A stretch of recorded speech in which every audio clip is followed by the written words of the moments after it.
Hello and welcome to the Dinosaw for week 24, another 7 curious, interesting things I saw last week. So let's crack on.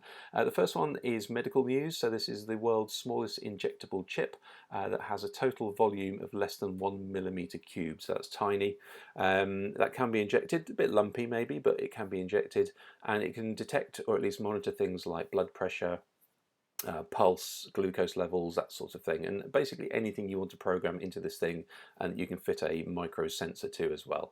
So in this case that you can see here, so it has a piezoelectric layer on there, which a piezoelectric material is something that if you apply pressure or movement, it will generate electricity. So for instance, you can detect blood flow or pulse using this thing. Now it doesn't have its own power, so it's powered externally, so you need an ultrasound device sort of near the area for it to get its own power, a little bit like NFC or sort of credit cards. They don't power themselves, you need to put them on a reader. So yeah, it will then communicate back using ultrasound as well. So there you go. So don't worry, this won't be used to track people and accidentally inject people, and you can drink this stuff and we can track you using satellites. A, because it needs to be powered by ultrasound, and C, that's just not how this sort of stuff works. That's just internet nonsense. So there you go. Really interesting though. If you need to be monitored in some way in a non-invasive way, then this is a great way to do it. Jumpcut AI are a content commissioning outfit who want to revolutionise said commissioning.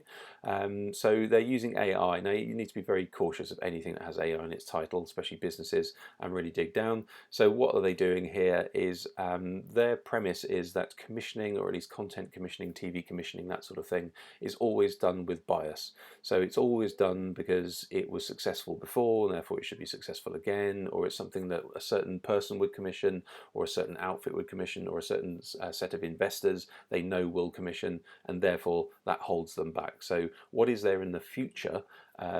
Who are the stars of the future, the content writing styles of the future that we're not discovering because we're being held back by commissioning?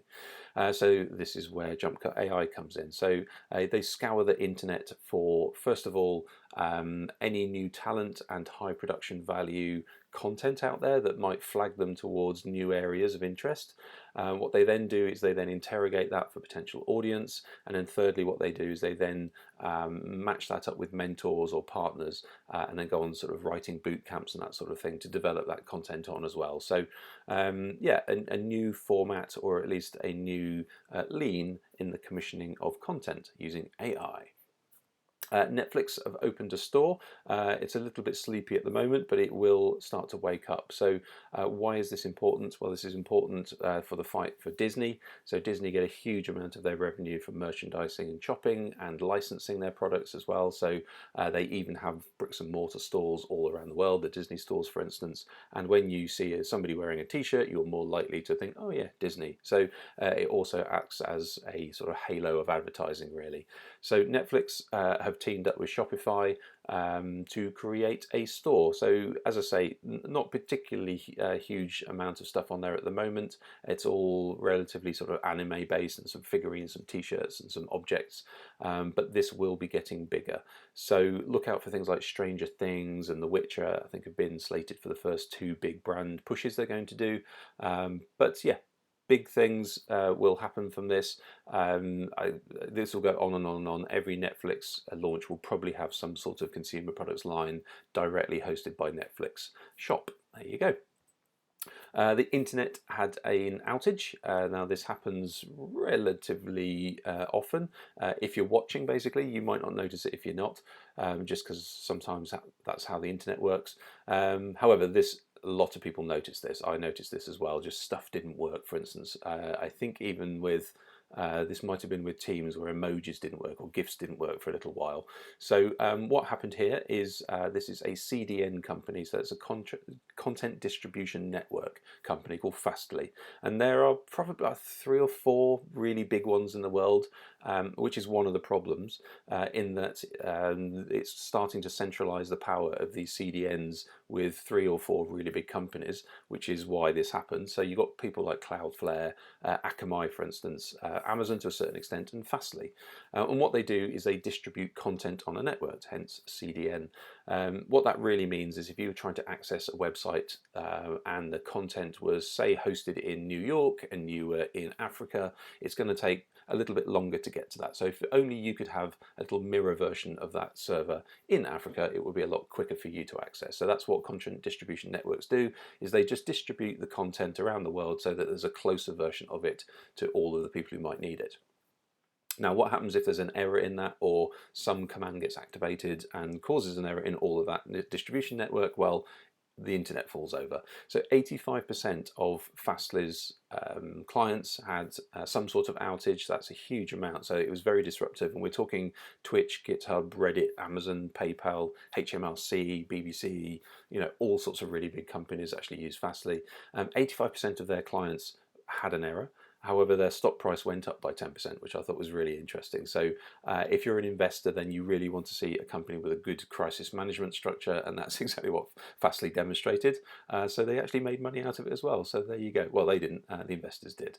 What a funny world we live in. But there you go. So the internet had an outage. So this is E1. This is electric offshore powerboat racing. Now, why would you be interested in this? Well, the last two series that this group has put together, you may have heard of. So Formula E, which is the sort of electrified Formula One, I guess, which is on TV, and then Extreme E, which again is actually growing in stature, and this is the off-road version of it, really. So you've got people like Jenson Button and Nico Rosberg who are owning teams in that. So it's got some very big names involved in it. So why wouldn't E1 series be successful as well? So this is the new design of the boat, which is called the Seabird, and gives you a clue about what it does. Is it flies? So it doesn't literally fly. It's a hydrofoil. So as the faster it goes, it lifts off the surface itself. So it removes drag from the equation. So it'll do about 60 knots. So broadly speaking, in reality, it's about 60 miles an hour, give or take. And it rises about 40 centimeters above the water. Now, all that's all good, but why would you be interested in powerboat racing? Because I'm probably guessing you're not at the moment. Well, this is all about environmental challenges, or at least bringing some sort of acknowledgement to it. Ocean plastics is mentioned in it, and also the amount of shipping in the world that uses diesel is actually one of the biggest polluters in the world. You probably didn't realize that, but especially cargo and freight shipping. So it's bringing the message of sustainability and environmental friendliness to boats. There's some nice neat things in here as well, which is everywhere they go around the world, they will leave the charging infrastructure there, so they will build it and leave it, so that it will allow people in the pleasure craft industries, for instance, to get involved, or at least have a go at electric by having the infrastructure there. So spreading the good word by actually having the infrastructure left behind. I thought that was good. And finally, El Salvador has accepted Bitcoin as one of its main currencies. Now, that's not really true, but that's exactly what the news was, and Bitcoin prices went up around the world, which is good. Every time Elon Musk says something, it goes down, and this was one of those rare events where it went up and stayed up. So what does this really mean? It basically means that the government of El Salvador have said that they will embrace Bitcoin as a legal currency, or a tender, should we say.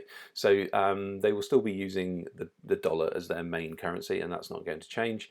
However, their banks, unlike a lot of other banks around the world, will support Bitcoin and encourage it as well. So they will invest in the infrastructure and mining. Environmentally, there was sort of mention about using volcanoes to power them and all sorts of stuff. However, this is where we're at the moment. It was only really being ratified through Parliament, so nothing's actually happened yet. So it was there's a lot about sort of, as they say in markets, is buy the news. This news was quite punchy. So obviously it's El Salvador, and it's a tiny little country over there, but it's an important step. So so Bitcoin is really accepted, shall we say, in El Salvador. And there you go. So hopefully that was useful, and I will speak to you again next week.